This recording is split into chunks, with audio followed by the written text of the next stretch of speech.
नमो नियंताणं नमो सिद्धाणं नमो हरियाणं नमो ज्ञानं नमो लेसुपदाणं सर्वभावप्रणाशनं मङ्गलाचरणमेश्वरो मङ्गलं मङ्गलं भगवान् वीरो मङ्गलं गौतम प्रभु मङ्गलं स्तुतिभद्राध्यायेन सर्वोऽस्तु मङ्गलम् अज्ञानातिमिरान्तानां ज्ञानाञ्जनशलाकया नेत्रमुन्मीलितं येन तस्मै श्रीगुरवे नमः।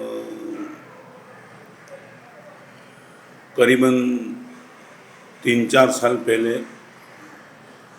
मुंबई से पालीताना की ओर हम जा रहे थे और एक डॉक्टर थे जो रोज़ प्रवचन में आते थे। 3 दिन तक आपका प्रवचन में आना जब नहीं हुआ और चौथे दिन आए तो मैंने पूछा, डॉक्टर प्रवचन में नहीं आए, कुछ काम था क्या? और डॉक्टर ने जो बोला वो हैरान करने वाली बात थी। महाराज साहब, हॉस्पिटल में एक 23 साल की लड़की आई, नींद की गोली ले ली थी और सुसाइड कर दिया ऑन द एज ऑफ 23। और सुसाइड करने का जब डॉक्टर ने कारण बताया, मैं हैरान हो गया। डॉक्टर ने ये बताया कि महाराज साहब, वो लड़की की एग्ज़ाम आ रही थी और एग्ज़ाम में वो अच्छे ढंग से पढ़ सके इसलिए उसकी माँ ने, उसकी मम्मी ने एग्ज़ाम की अगली रात सिर्फ 2 ही घंटे के लिए उनकी इच्छा बिना उनके हाथ से मोबाइल ले लिया। मोबाइल 2 घंटे पहले ले लिया, लड़की को इतना बुरा लगा और लड़की ने नींद की गोली ले ली और लड़की शांत हो गई। आज DOOR उनको लेकर के आर की बात मैं करूँगा। आर का अर्थ है रिस्ट्रिक्शन। इंग्लिश शब्द उनको सही अर्थ में समझना एक चैलेंज है। एक है प्रोटेक्शन और एक है रिस्ट्रिक्शन। जहाँ डैमेज हो सकता है वहाँ जो लगाया जाए वो प्रोटेक्शन है। जैसे आप ट्रैफिक में जा रहे हो और वहाँ रेड सिग्नल है, वो रिस्ट्रिक्शन नहीं, वो प्रोटेक्शन है। आप आगे जा रहे थे और आपको रोका दिया, वो प्रोटेक्शन था। यदि आप चले जाते, मे बी पॉसिबल आपको अकस्मात हो जाता, ये प्रोटेक्शन था। मगर एक लड़की को एग्ज़ाम में अच्छे मार्क्स आ जाए, उनके लिए मम्मी ने उसके पास जो मोबाइल ले रखा था वो प्रोटेक्शन ही था, वो रिस्ट्रिक्शन था। This is the difference between protection and restriction. नुकसान से बचावे वो है प्रोटेक्शन, और आपको लाभ होता है और वो लाभ होता चालू ही रहे और उनके लिए थोड़े समय लिए कोई पाबंदी आ जाए, वो है restriction. I would like to ask you, मैं आपको पूछना चाहता हूँ, दोनों के प्रति आपका रवैया क्या?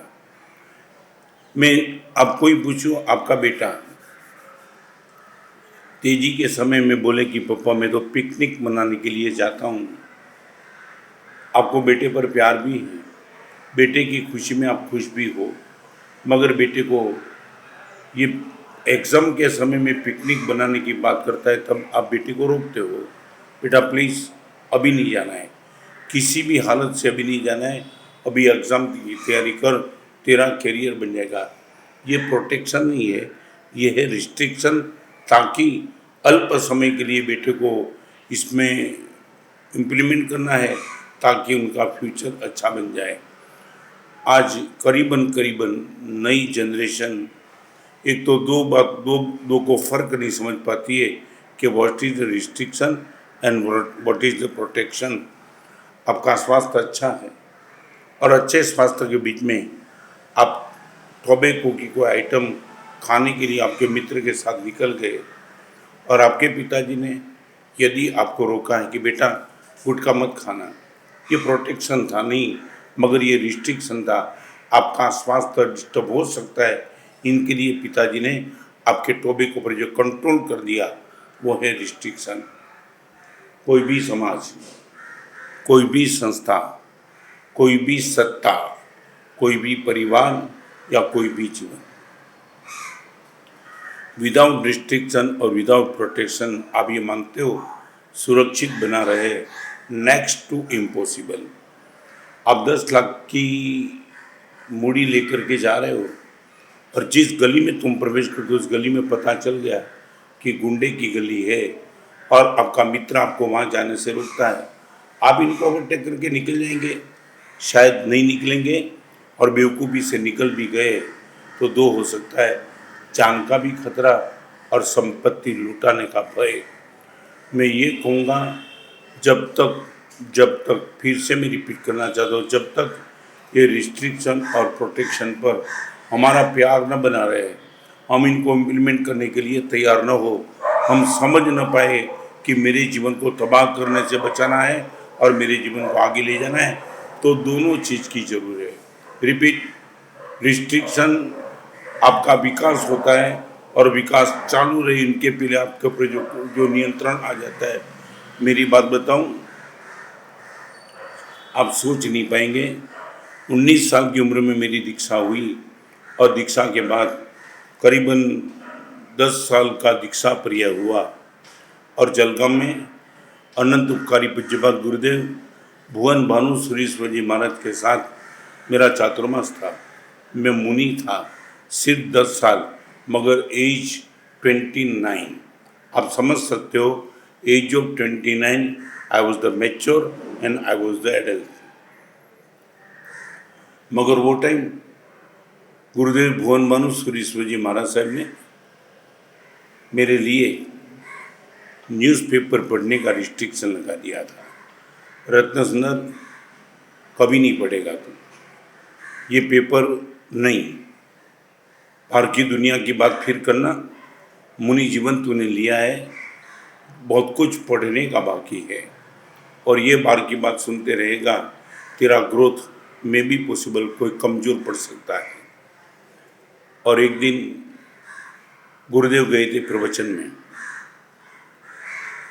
एक अंदर से कुतूहल वृत्ति, गुरुदेव की जिस जगह थी वो जगह पे एक न्यूज़पेपर पढ़ा था।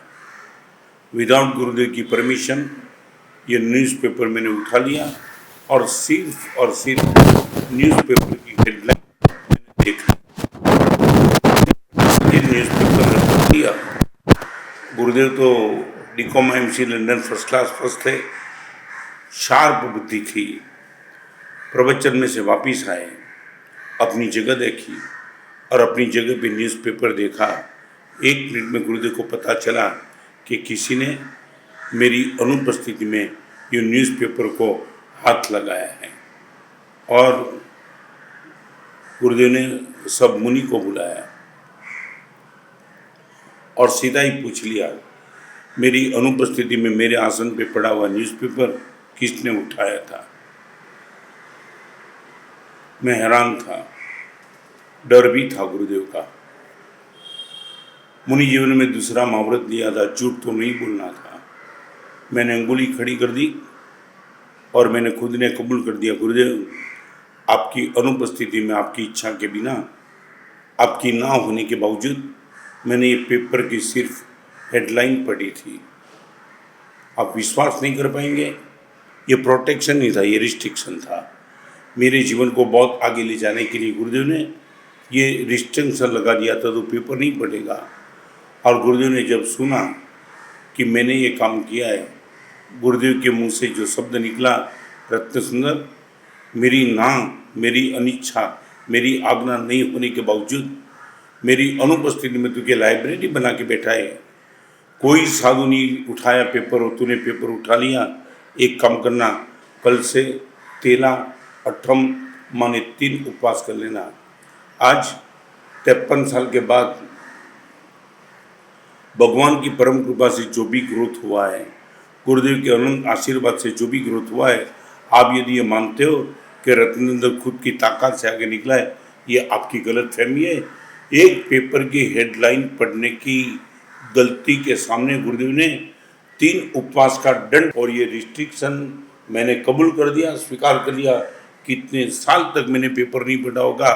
और कमाल की बात देखो, एक ऐसा भी दिन आया, गुरुदेव ने खुद ने मुझे कहा, रत्नर अभी पेपर पढ़ने की मेरी छूट है, तू मज़े से पेपर पढ़ते रहना।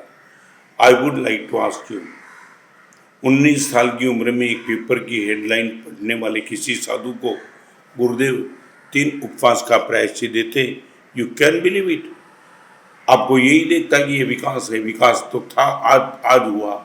मगर वो टाइम यदि पेपर में पढ़ा होता, पेपर पढ़ने का शुरू कर दिया होता, मैं भी पॉसिबल आज परमात्मा की कृपा से, गुरुदेव की करुणा से जिस स्पॉट पे यहाँ पहुँचा हूँ, शायद मैं नहीं पहुँच पाता। मैं फिर से कहूँगा, हमारे वहाँ बहुत अच्छी व्यवस्था थी। आज मीडिया ने और जिसके मन में मॉरल कल्चर स्पिरिचुअल को गाली देने का एक नशा हो गया है, नशा, कुछ भी पुरानी बातें गाली देते चलो, न मालूम उस लोगों का बिजनेस ही ये है। आप ये बोलो कि हमारे वहाँ पातंजल योग सूत्र में लिखा है कि ब्रह्मचर्य प्रतिष्ठाएं वीर्य लाभ, ये पातंजल को भी बेवकूफ़ मानने वाले हैं। ब्रह्मचर्य शब्द आउट ऑफ डेट हो गया, वो तो बोलते कि पातंजल को मारो गोली। ये विवेकानंद को मानते हैं, मगर विवेकानंद के ब्रह्मचर्य को नहीं मानते। ये लोग महात्मा गांधी जी की बहुत कुछ प्रशंसा करते, मगर महात्मा गांधी जी की माता ने महात्मा गांधी को कहा था कि बेटा अफ्रीका जाना है, वाइन मत पीना, जुगार मत खेलना, परस्त्री गमन मत करना। ये सब बात महात्मा गांधी ने खुद ही ने लिखा है कि मेरे जीवन का ग्रोथ मेरी माँ पुतली बाई की इस ताकत से हुआ, मेरे पर ये रिस्ट्रिक्शन लगा दिया था। तो मैं ये पूछना चाहता हूँ, गांधी जी अच्छे थे तो गांधी जी की माँ क्या थी? यदि विवेकानंद अच्छे थे, विवेकानंद के जीवन में जो ब्रह्मचर्य की पवित्रता की प्रतिष्ठा थी, उनका क्या था?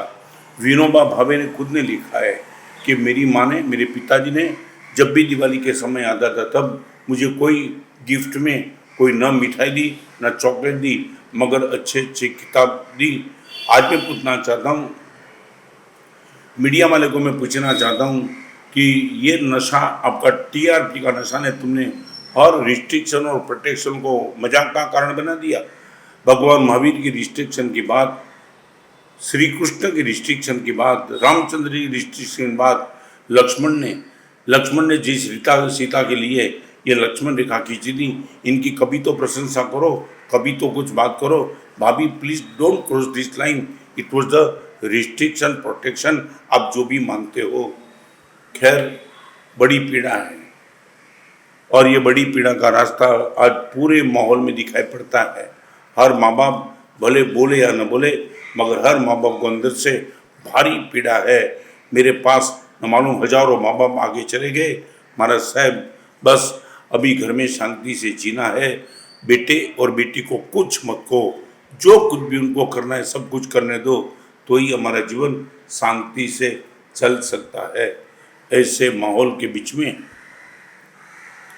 मैं भी समझता हूँ, मास के बीच में ये रिस्ट्रिक्शन और प्रोटेक्शन का माहौल ठीक नहीं है। मगर क्लास जिनको भी लगता है मेरे जीवन को तबाह होने से मैं बचा देना चाहता हूँ, एक बात बताऊँ, जो नदी को किनारा नहीं होता है ना, उनको कभी हमने नदी का गौरव दिया भी नहीं। नदी वही होती है, चाहे कितनी भी बड़ी होती है, मगर दो किनारा की मर्यादा के बीच में जो बहती है वही तो नदी है। तो मैं ये कहूँगा, आज बड़ी प्रेम से मैं कहना चाहता हूँ, मन को रिपीट करना चाहता हूँ, मन को न रिस्ट्रिक्शन पसंद है न प्रोटेक्शन पसंद है, मन को सिर्फ पसंद है ईट ड्रिंक एंड बी मेरी, खाओ पियो और मजा करो, रिस्ट्रिक्शन को मारो गोली, फिर सबको देख लेंगे। हो सकता है डुक्कर के लिए कोई रिस्ट्रिक्शन नहीं होता है, डाकू के लिए कोई रिस्ट्रिक्शन नहीं होता है, मगर जिसको बहुत कुछ आगे जाना है, हर क्लास में 35% से कम आने वाले को न रिस्ट्रिक्शन होता है न प्रोटेक्शन होता है, उनके लिए ठीक है। मगर जो टॉपर बनना चाहता है 95, 97, 99 और अपने फ्यूचर को यदि उज्जवल करना चाहता है, वो निश्चित तौर से मान लेगा कि without restriction and without protection मेरा आगे जाना नेक्स्ट टू इम्पॉसिबल है। आज मैं सिर्फ इतना ही कहना चाहता हूँ, जहाँ ढलान होती है उस दिशा में पानी चला जाता है। ये प्रवचन सुनने वालों को मैं आपको भी कहूँ, चाहे आप टैक्सी में बैठो, चाहे बस में बैठो, चाहे ट्रेन में बैठो, आपने देखा होगा आपको हमेशा बारी का आकर्षण रहा होगा। पूरी दुनिया इतनी देख ली फिर भी न मालूम बारी के पास बैठने का एक मौका मिले, आपको लगता है जैसे स्वर्ग मिल गया। ट्रेन में बारी, बस में बारी, टैक्सी में बारी, प्लेन में बारी, बस बार ही देखना है। बारी का अर्थ है बार देखो। ये मन बारी प्रिय है। बारी माने प्रलोभन प्रिय है। जहाँ भी ढलान मिली वहाँ पानी चला जाता है, जहाँ प्रलोभन मिला वहाँ मन चला जाता है। इस प्रलोभन के रास्ते पे जाने वाले मन को हमने जाने की छूट तो दे रखी, मगर आउटपुट में अंत में जो आएगा, आँख में से आंसू नहीं गिराएगा, खून के आंसू गिराएगा। तो मैं आज इतना ही कहना चाहता हूँ, ये लॉकडाउन है ना, कोरोना की महामारी के बीच में शायद मैं भी पॉसिबल, हमें लॉकडाउन पसंद पड़ा था कि नहीं पड़ा था मुझे मालूम नहीं, मगर जिसने भी लॉकडाउन को गंभीरता से मन पे लिया, थोड़ी पीड़ा, थोड़ी कष्ट, थोड़ी वेदना, थोड़ी चुभन, जो कुछ भी था, मगर सब कुछ का स्वीकार किया। आज भी उनका शरीर कोरोना से ग्रस्त शायद नहीं है। कोई गवर्नमेंट को आपको घर में बंद करने का शौक नहीं था। आपकी सुरक्षा के लिए की गई बात और उन पर ही कमेंट करना। खैर, लॉकडाउन 1, लॉकडाउन 2, लॉकडाउन 3, लॉकडाउन 4, और मुझे लोग आके बोलते माना साहब अब तो पीड़ित हो गए, निकलना है, जो कुछ भी होगा वो होगा, क्या ऊपर जाना होगा, आपकी मर्जी। मगर लॉकडाउन आपको पसंद नहीं भी आया हो, मगर वही लॉकडाउन ने आज हिंदुस्तान को, परिवार को और आपको बचा लिया है। फिर से मैं कहूँ, रिस्ट्रिक्शन और प्रोटेक्शन जीवन की सुरक्षा, जीवन की सफलता, जीवन की सरसता और जीवन की सार्थकता, सफलता, सरसता, सार्थकता, सुविधा, सुरक्षा, सब के लिए इट इज़ कंपल्सरी। आप खुद के जीवन में ऐसी जगह पे रिस्ट्रिक्शन लगा देना और ऐसी जगह पे जहाँ भी प्रोटेक्शन लगे उनका सत्कार करना। मैं दावा के साथ कहता हूँ, ये दो चीज़ यदि पसंद आ गई, मेरे और आपके जीवन को तबाह करने की ताकत कोई नहीं रखेगा। आज हमारे गच्छाधिपति जय गोस्वामी महाराज थे, आज पूज्यपाद आचार्य भगवान राजेंद्र सूर्य जी महाराज आज मेरे गच्छाधिपति है। Is the leader, is the monitor of our life. और आप रिस्ट्रिक्शन और प्रोटेक्शन आज ऑन द एज ऑफ 73 मेरे पे जो भी रखते हैं उनको नतमस्तक होके मैं स्वीकार करता हूँ, क्योंकि मुझे मालूम है यही रिस्ट्रिक्शन, यही प्रोटेक्शन में मेरी सुरक्षा, सद्बुद्धि, समाधि, सद्गति और परम गति सब कुछ इस दो में ही है।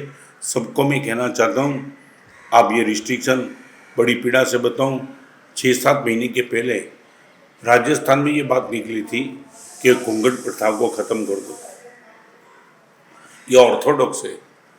अरे भाई, इतने आधे कपड़े पहने वो आपको फॉरवर्ड लगता है, घूंघट में आपको क्या दिक्कत है, कोई पहनते हैं तो। मगर नहीं, ये पुरानी व्यवस्था है, बहनों को ऑर्थोडॉक्स बना दिए, इसलिए घूंघट व्यवस्था को निकाल दो। कमाल की बात, समझ में नहीं आता है कि लोग क्या करना चाहते हैं। अपनी घर की बेटी को कपड़े कम करते करते नंगी करने में उनको कोई पीड़ा नहीं लगती है। हजारों लड़की उद्भट वेश पहन के लाखों लोगों को व्यभिचार के लिए आकर्षित करती है, वहाँ उनको बैन करने का मन नहीं होता है, व्यभिचार को अपराध मानने का मन नहीं होता है। और कई बहन, पवित्र बहन, किसी ने फोर्स तो नहीं किया, अपनी मर्जी से यदि कोई घूंघट लगाती है, किसी परिवार का कल्चर है घूंघट लगाने का, और वो घूंघट के खिलाफ गवर्नमेंट ये सोचती है कि घूंघट प्रथा को बंद कर दो और सबको फॉरवर्ड कर दो। ये माहौल के बीच में हमें रहना आया है, हमें जीना आया है। कोई भी नंगी चीज़ें, उन पर रिस्ट्रिक्शन कोई नहीं है। मगर कोई पवित्र चीज़ें उनको ऑर्थोडॉक्स का नाम दे करके सबको ख़त्म करने, उन सबकी खोपड़ी थोड़ी ठीक कर दो। उनके दादा ने, उनके दादा के दादा ने, उनके दादा के दादा के ने जो भी किया व्यवस्था, उन लोगों को गाली देने की बात करने वाले, इन सब की बुद्धि को थोड़ी ठीक कर दो। आपको घूंघट मत पहनना है, मत पहनो। आपकी पुत्र वधू को घूंघट से बाहर निकालना है, तुम निकाल दो। मगर एक प्रजा, पवित्र प्रजा, अपनी पवित्रता को बनाए रखने के लिए, चाहे शील की मर्यादा हो, चाहे कुल की परंपरा हो, उनके लिए एक अच्छी व्यवस्था रहती थी, उनको तोड़ने की पाप मत करो। फिर से कहूँ, रिस्ट्रिक्शन और प्रोटेक्शन हमारे जीवन का श्रेष्ठतम पहलू है। हम इनका सत्कार करेंगे, सम्मान करेंगे और खुद के जीवन में इम्प्लीमेंट करने का हर संभव प्रयास करके खुद के जीवन को बचाएंगे और विकास के मार्ग पर ले जाएंगे। यही शुभकामना। सर्वमंगल मंगल सर्वकल्याण कारणम सदानंद सर्वधर्माणम। जय हिंद।